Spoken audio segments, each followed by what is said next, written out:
You know what's strange? Some of the most effective intelligence analysts and field operatives you will ever encounter are also some of the most exhausted, not from the operations themselves, not from the travel or the cover maintenance or the dead drops, from the thinking. They replay the debrief that ended 6 hours ago. They reconstruct the behavioral sequence of a source meeting that went exactly as planned, looking for the thing they missed. They lie awake not because something went wrong, but because their minds will not accept the possibility that they got everything right.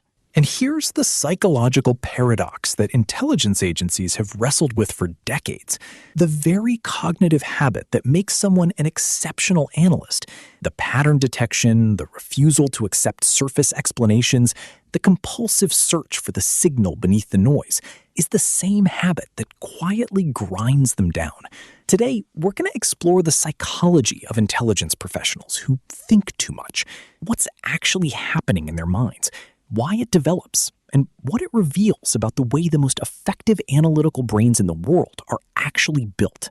Psychologists refer to this pattern as maladaptive rumination, a tendency for the mind to re-enter the same thought loops repeatedly, particularly around unresolved questions, incomplete information, and high-stakes decisions.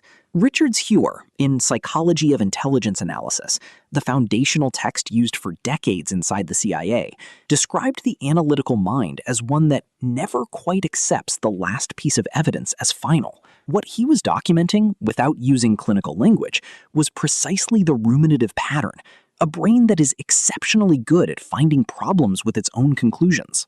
Neurologically, this comes down to the prefrontal cortex, the region responsible for analysis, long-range planning, and self-monitoring. In analytical minds at the elite level, this region tends to stay highly active, even in what should be downtime.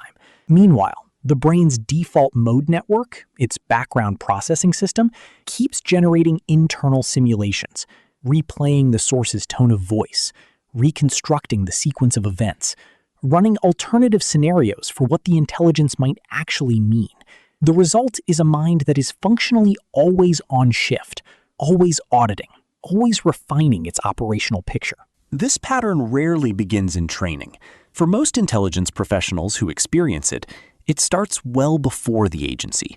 It often develops in environments where outcomes were difficult to predict and where anticipating what came next had real consequences.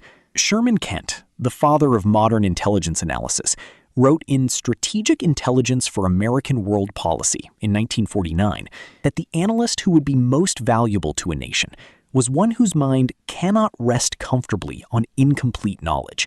What Kent described as a professional virtue, behavioral psychology recognizes as a cognitive pattern forged in environments where incomplete knowledge once carried genuine personal risk. Not all analytical rumination looks the same. There are two distinct types. The first is reflective analytical rumination, the kind where the mind turns back on its own conclusions to check for error, update on new information, and stress test its own reasoning. This version, when balanced, is a genuine operational strength. It is what separates analysts who catch the thing everyone else missed from those who simply produce reports. The second type is brooding analytical rumination, a more passive pattern where the mind dwells on unresolvable uncertainty without generating actionable insight.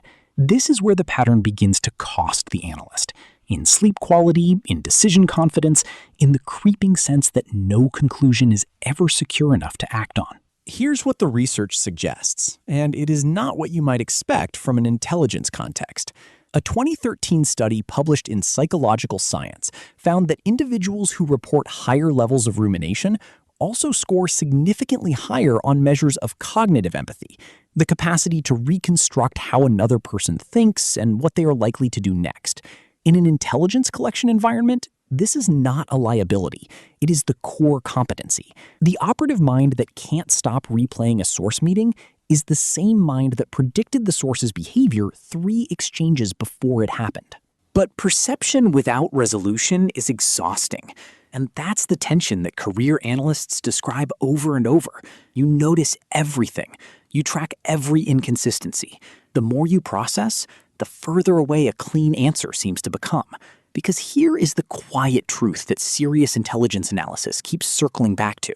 Some questions cannot be resolved by thinking harder. Some of them require waiting for new intelligence, accepting irreducible uncertainty, or making a call with the information available and living with the consequences. The framework that's most useful here comes not from any classified training program, but from acceptance and commitment therapy, specifically a technique called cognitive diffusion, the practice of observing the analytical loop without being consumed by it, of noticing the thought cycle, this assessment is incomplete and I need to resolve it, without treating that feeling as a command. Instead of the situation is unresolved and therefore dangerous, the reframe becomes my analytical system is flagging an open question. One is a summons, the other is information. What all of this points toward is something that matters beyond the operational context. The intelligence professional who cannot stop thinking is not broken. They are not temperamentally unsuited to the work. They are, at their core, a highly precise analytical system that was never designed to accept comfortable uncertainty. The challenge isn't to shut that system down. The challenge is to teach it, deliberately and with patience, that the mission can sometimes end, that it is finally safe to let the analysis rest. And maybe that's the most human thing about all of this. The most valuable minds in any intelligence service are also the ones carrying the greatest operational weight.